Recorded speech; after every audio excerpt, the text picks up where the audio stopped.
വർത്തമാനത്തിലേക്ക് വീണ്ടും സ്വാഗതം. CPM കേന്ദ്ര കമ്മിറ്റി അംഗവും നിയമസഭയിൽ മട്ടന്നൂർ നിയോജക മണ്ഡലത്തിൻ്റെ പ്രതിനിധിയും ദേശാഭിമാനി ജനറൽ മാനേജരുമായ ശ്രീ EP ജയരാജനാണ് വർത്തമാനത്തിലെ ഇന്നത്തെ അതിഥി. വർത്തമാനത്തിലേക്ക് അദ്ദേഹത്തെ സ്നേഹാദരങ്ങളോടെ സ്വാഗതം ചെയ്യുന്നു. വളരെ സന്തോഷമാണ്. നന്ദി. വളച്ചുകെട്ടില്ലാതെ നേരെ നമുക്ക് വർത്തമാനം പറയാം. തീർച്ചയായും.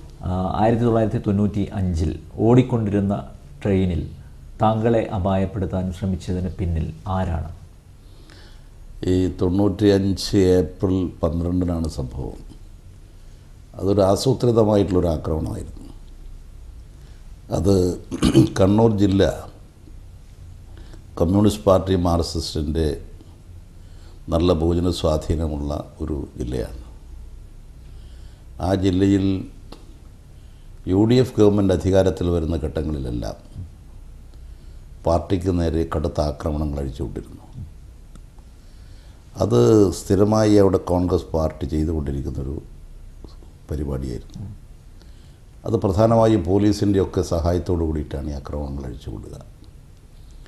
അത്തരത്തിലൊരു നീക്കമാണ് ഈ 95 കാലഘട്ടത്തിലും ഉണ്ടായത്. കമ്മ്യൂണിസ്റ്റ് പാർട്ടി മാർക്സിസ്റ്റിൻ്റെ നേതാക്കളെ കശാപ്പ് ചെയ്ത് വ്യാപകമായി ഭീകരപ്രവർത്തനങ്ങൾ നടത്തിക്കൊണ്ട് ഈ പാർട്ടിയെ ഭയപ്പെടുത്താനും ഒറ്റപ്പെടുത്താനും തകർക്കാനുമുള്ള ഒരു ആസൂത്രിതമായ നീക്കമാണെന്ന് നടന്നത്. അതിൻ്റെ കൂടുതൽ കാര്യങ്ങളാണ് അടുത്ത കാലത്ത് ഈ അക്രമപ്രവർത്തനങ്ങളിലൊക്കെ സുധാകരൻ്റെ സന്തത സഹചാരിയായിരുന്ന പ്രശാന്ത് ബാബു വെളിപ്പെടുത്തിയത്. ഇപ്പോൾ പാർട്ടിയെ ലക്ഷ്യമിച്ചുകൊണ്ടുള്ളതാണ്. അല്ല, എന്തുകൊണ്ട് EP ജയരാജനെ ടാർഗറ്റ് ചെയ്തു? എന്നെ മാത്രമല്ല, പിണറായി വിജയനാണ് അവരുടെ ഒന്നാമത്തെ ലക്ഷ്യം.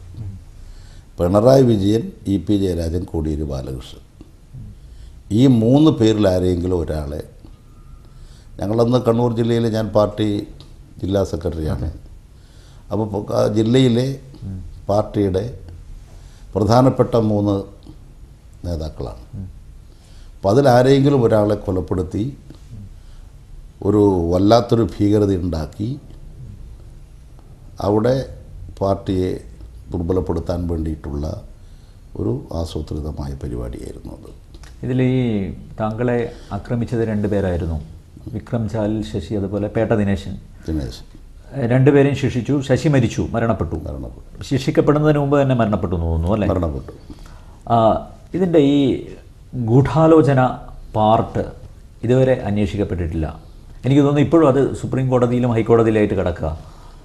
ഗൂഢാലോചന ഈ കേസിലുണ്ടായിരുന്നു. ഈ കേസിൻ്റെ ആദ്യം മുതലേ ഒരു കോൺസ്പിറസി ഉണ്ട്. അല്ലാതെ ഈ പേട്ട ദിനേശനും ഞാനുമായിട്ടൊരു ബന്ധവുമില്ല. അതെ, എന്നെ പേട്ട ദിനേശൻ അറിയാൻ തന്നെ സാധ്യതയില്ല. ഈ വിക്രം ചാലിൽ ശശിക്കും ഒരു പരിചയമില്ലാത്ത ഒരാളാണ് ഞാൻ. ഏതെങ്കിലും ഒരു വിഷയത്തിൽ ഇന്ന് വരെ കാണുകയോ ഏതെങ്കിലും പ്രശ്നങ്ങൾ ബന്ധപ്പെടുകയോ ഒന്നും ചെയ്യാത്ത 2 പേരാണിവർ. ഇവർ സമൂഹത്തിലെ ഒരു അങ്ങേയറ്റം ദൂഷിച്ച സ്വഭാവമുള്ളവരാണ്. ഒരു മാഫിയ, ഒരു വാടക കൊലയാളികളായി പ്രവർത്തിക്കുന്നവരാണ്. രാഷ്ട്രീയ ബന്ധമുണ്ട് അവർക്ക്. ആദ്യം ഈ ദിനേശനൊക്കെ RSSലും BJPയിലൊക്കെ ഉണ്ടായിരുന്നു. പിന്നെ ഇത്തരത്തിൽ കുറേ കാര്യങ്ങളൊക്കെ വന്നു. പിന്നെ അവർ കുറച്ച് കാലം ഉപയോഗിച്ചു എന്നാണ് തോന്നുന്നത്. പിന്നെ അതൊക്കെ വിട്ട് വാടക കൊലയാളിയായിട്ട് ഈ കഞ്ചാവ് അതുപോലുള്ള കാര്യങ്ങൾ ഇടപാടുകളൊക്കെ ആയിട്ട് പോകും. ശശിയും അതുപോലെ തന്നെ ഭീഷണിപ്പെടുത്തി പണം ഉണ്ടാക്കുക, അങ്ങനെയൊക്കെയുള്ള ഒരു നില സ്വീകരിച്ചു പോയവനാണ്. അപ്പോൾ പൂർണ്ണമായും ഒരു വാടക കൊലയാളി, ഒരു കില്ലേഴ്സായിട്ട്, കൊലയാളികളായിട്ട് നടക്കുന്നവരാണ്, പ്രൊഫഷണൽ കില്ലേഴ്സായി നടക്കുന്നവരാണ്. അവരെയാണ് ഈ സംഭവത്തിന് വേണ്ടി സുധാകരൻ ഉപയോഗിച്ചത്. സുധാകരനും MV രാഘവനും ഈ ഗൂഢാലോചനയിൽ പങ്കുണ്ടെന്ന് തെളിയിക്കാൻ പറ്റുന്ന എന്തെങ്കിലും? ഇത് ഈ സംഭവം ട്രെയിനിൽ വെച്ച് നടന്നു. ഞാൻ പാർട്ടി കോൺഗ്രസ് കഴിഞ്ഞ് ഡൽഹിയിൽ വന്ന്, ഞങ്ങളെല്ലാം ഡൽഹിയിൽ ഒന്നിച്ചുണ്ടായിരുന്നു. പിണറായിയും കോടിയേരും ഞാനും എല്ലാം ഒന്നിച്ചാണ് ഉണ്ടായിരുന്നത്. പിണറായിയും കോടിയേരും പിന്നെ അതിന്ന് ബോംബെ വഴി വന്നു, ഞാൻ നേരെ ഇങ്ങോട്ട് വന്നു.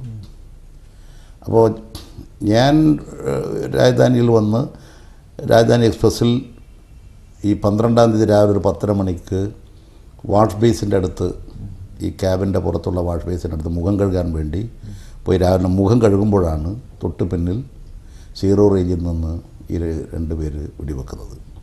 അപ്പോൾ ഞാനിത് മടക്കി മുഖം കഴുകുന്നത് മാത്രമേ എനിക്ക് ഓർമ്മയുള്ളൂ. പിന്നെ കാണുന്ന പെട്ടെന്ന് എനിക്കുണ്ടാകുന്ന എന്നൊരു ഫീലിംഗ്, ഭയങ്കരമായി ട്രെയിനാകെ അട്ടിമറിഞ്ഞു പോകുന്നൊരു ഭയങ്കരമായൊരു പൊട്ടിത്തെറി എന്തോ ഉള്ളൊരു സംഭവം പോലെ നടക്കുകയാണ്. അതോടുകൂടി ഞാൻ ഭയങ്കര നിലവിളി അലർച്ചയോടുകൂടി ഈ AC ക്യാബിൻ്റെ ഡോറ് അതങ്ങനെ തള്ളി അപ്പുറമായിട്ട് വീണു. അത്രയുമാണ് എനിക്ക് ആ സമയത്തുള്ള ഓർമ്മ വീണത് ഓർമ്മയില്ല, പിന്നെ ഇങ്ങനെ വീണു കിടക്കുന്നു പറഞ്ഞത്. അപ്പോൾ ആ സംഭവം നടക്കുമ്പോൾ ഞങ്ങളുടെ മുമ്പിൽ ഇങ്ങനെ ഒരു വാടക കൊലയാളികൾ ഒരു വെടിവെക്കൊന്നും ഞങ്ങളുടെ മുമ്പിലില്ല. അപ്പോൾ വെടിയേറ്റ് വീണു. അപ്പോൾ പെട്ടെന്ന് ഇതെന്താണെന്നുള്ളത് ആർക്കൊന്നും മനസ്സിലാകുന്നില്ല. അപ്പോൾ ഉള്ളവർ ചിലർ ധരിച്ചിരിക്കുന്നത് ഇത് തീവണ്ടി കൊള്ളക്കാരോ ആളുമാരെ കൊള്ളക്കാർ തീവണ്ടി കൊള്ള ചെയ്യാൻ വേണ്ടിയിട്ട് ഇങ്ങനെ അടിച്ചു എന്തോ ചെയ്തു എന്നുള്ള നിലയിലൊക്കെയാണ്. അപ്പോഴാണ് ഇതിനകത്ത് പിന്നെ ഈ ട്രെയിനിൽ യാത്ര ചെയ്യുന്ന ചിലർ പേടിച്ചിട്ട്, അവർ ചിലത് ഇത് കണ്ടിരുന്നു, പേടിച്ച് നിശബ്ദരായിപ്പോയി. ഈ പുകയുണ്ടായിരുന്നു. പിന്നെ വിജയകുമാറുണ്ടായിരുന്നു അന്ന് ആ ട്രെയിനിൽ, കടകംപള്ളി സുരേന്ദ്രൻ ഉണ്ടായിരുന്നു, എൻ്റെ ഭാര്യയുണ്ട്, ജെയ്സൺ, ഞങ്ങൾ എൻ്റെ 2 കുട്ടികളുണ്ട്, പിന്നെ ശ്രീമതി ടീച്ചർ ഭർത്താവ്, ഞങ്ങളെല്ലാവരും ഉണ്ട്. അപ്പോൾ ഈ ട്രെയിനിൻ്റെ അകത്ത് ഇത് വീണ് കിടക്കുന്നത് കണ്ടു. അത് വിജയകുമാർ എടുക്കുമ്പോഴേക്ക് പിന്നെ ഇവർക്ക് സംശയമായി. മറ്റിവർക്കൊന്നും ഇത് എക്സ്പീരിയൻസിലുള്ളത് എന്താ വെടിയേക്കുന്നുള്ളത്. അപ്പോൾ എന്നെ എടുത്തുകൊണ്ടുപോയി കിടത്തി. അപ്പോൾ പിന്നെ ഡോക്ടർ പിന്നെ ഇതിൽ അനൗൺസ് ചെയ്തു, ട്രെയിൻ വലിച്ചു നിർത്തി.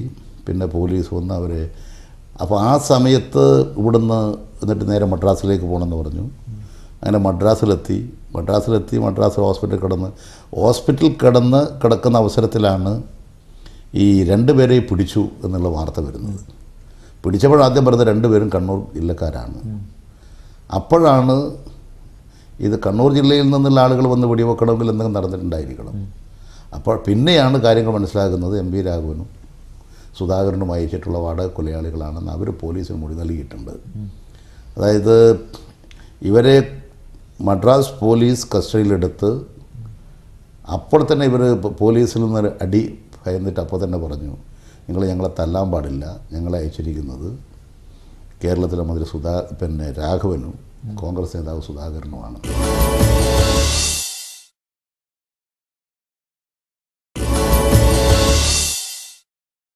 അല്ല, FIR-ൽ അവരുടെ 2 പേരുടെയും പേരുണ്ട്. പിന്നെ എങ്ങനെ അത് മാറി? റെയിൽവേ പോലീസ് ഇട്ടിരിക്കുന്ന FIR 2 പേരുടെ പേരുണ്ട്, ശശിയുടെ പേരുണ്ട്, ദിനേശിൻ്റെ പേരുണ്ട്. അതിനെ തുടർന്ന് ആ കേസിൻ്റെ അന്വേഷണം CBCID, ആന്ധ്രയിലാണ് ഈ സംഭവം നടന്നത്. അതുകൊണ്ട് ആന്ധ്ര ഗവൺമെൻറ് CBCID ഇതിൻ്റെ ചുമതല ഏൽപ്പിച്ചു. CBCID അന്വേഷണം നടത്തി. ഇതിൽ രാഘവൻ്റെയും സുധാകരൻ്റെയും കോൺസ്പിരസി ഉൾപ്പെടെയുള്ള എല്ലാ കാര്യങ്ങളെക്കുറിച്ചും തിരുവനന്തപുരത്ത്, കണ്ണൂർ, ഡൽഹിയിൽ, അതുപോലെ തന്നെ ഈ തോക്ക് വാങ്ങാൻ വേണ്ടി അയച്ച ആൾ എല്ലാവരെയും അവരെല്ലാം അന്വേഷണം നടത്തി അതിൻ്റെ അടിസ്ഥാനത്തിൽ വിശദമായിട്ട് തന്നെ തയ്യാറാക്കിക്കൊണ്ടിരുന്നു. അങ്ങനെ തയ്യാറാക്കിക്കൊണ്ടിരുന്നപ്പോൾ സുധാകരനെ രാഘവനെ ഒഴിവാക്കാനുള്ള നല്ല ശ്രമം നടന്നു. ഈ CBCID മേലെ വലിയ സമ്മർദ്ദം വന്നു. പക്ഷേ ആ ഘട്ടത്തിൽ ഒന്നും ആന്ധ്രയിൽ നടന്നില്ല. പിന്നെ ആന്ധ്രയിൽ ഭരണമാറ്റം വന്നു. ആ ഭരണമാറ്റം വന്നപ്പോൾ കേന്ദ്ര ഗവൺമെൻറ് തന്നെ ഇടപെട്ടുകൊണ്ട് ഇവരെ ഒഴിവാക്കാൻ ശ്രമം നടത്തി. ആ ശ്രമത്തിൽ പിന്നെ അങ്ങനെ കുറേ കാലത്തേക്ക് കേസ് തന്നെ നീട്ടിക്കൊണ്ടുപോയി. 995 നടന്നിട്ടുള്ള കേസിൻ്റെ വിധി കഴിഞ്ഞ വർഷമാണ് ആ വിധി തന്നെ വരുന്നത്. നീണ്ട വർഷക്കാലം ഇത്രയും നീണ്ട ഒരു കേസ് ഒരു 10-15 വർഷക്കാലം ഇങ്ങനെ കിടക്കുകയായിരുന്നു. അപ്പോൾ ആ case Ongole chief judicial magistrate കോടതിയിൽ ഓങ്കോളിൽ വിചാരണക്ക് വന്ന് എനിക്ക് നോട്ടീസ് വന്നു. ഞങ്ങളൊക്കെ അവിടെ ഹാജരായി. കാര്യം ഇത് ഗവൺമെൻറ് നടത്തിക്കൊണ്ടിരിക്കുന്ന കേസാണല്ലോ. ആ കേസിൽ ആദ്യം ഹാജരായിരുന്ന പബ്ലിക് പ്രോസിക്യൂട്ടറുണ്ട്, ഈ Andhra government public prosecutor Sudhakar Rao.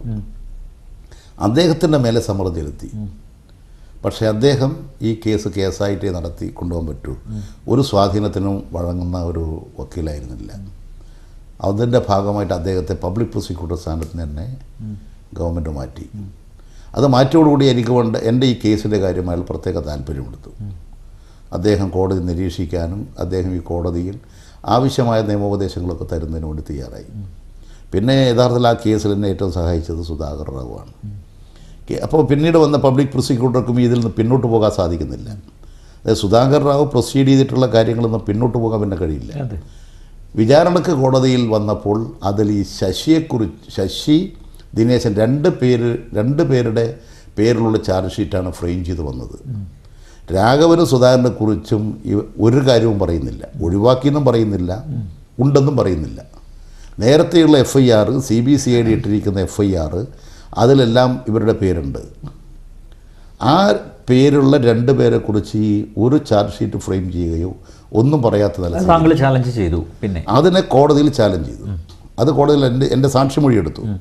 സാക്ഷിമൊഴി എടുത്തപ്പോൾ ആ സാക്ഷിമൊഴിയിൽ സുധാകരൻ, രാഘവൻ ഇവരെ കോൺസ്പിരസി, അവർക്ക് തന്നെ കണ്ണൂർ ജില്ലക്കാർ, അവർക്ക് അവരുടെ രാഷ്ട്രീയ വിരോധം, CPMൻ്റെ വളർച്ചയിലുള്ള അസൂയ, അത് തന്നെ രാഘവനെ പാർട്ടിയിൽ നിന്ന് പുറത്താക്കിയതാണ്.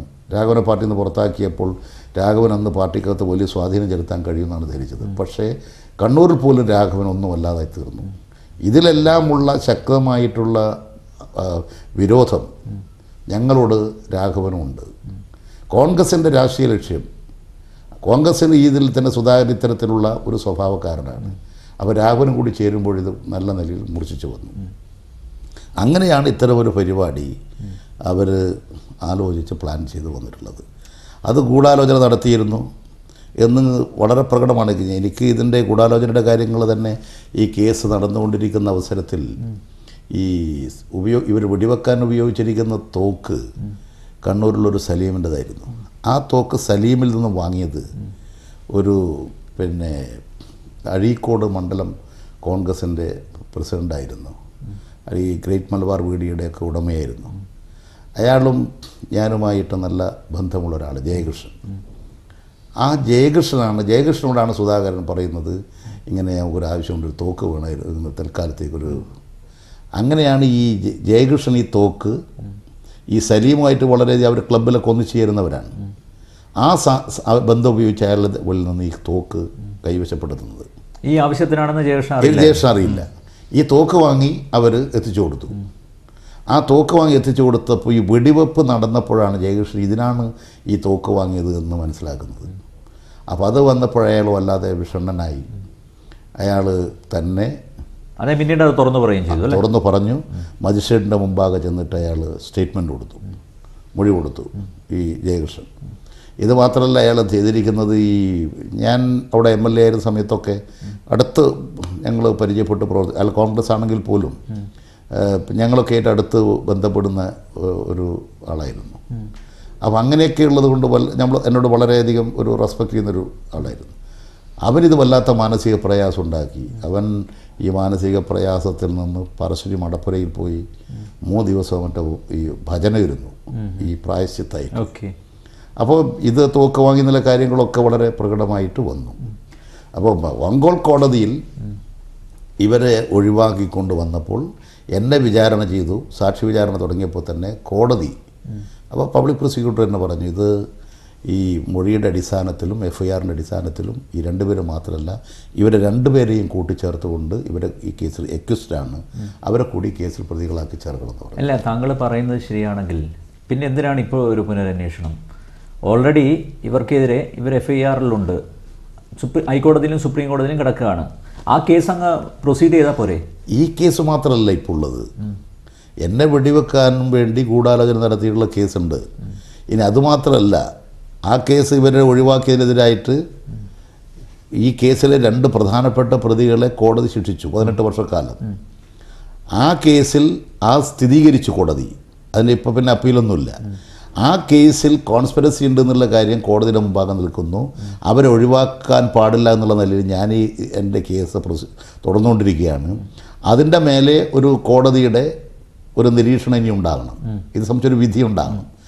ആ വിധിക്ക് വേണ്ടിയിട്ടുള്ള ശ്രമം ഇനി തുടരണം.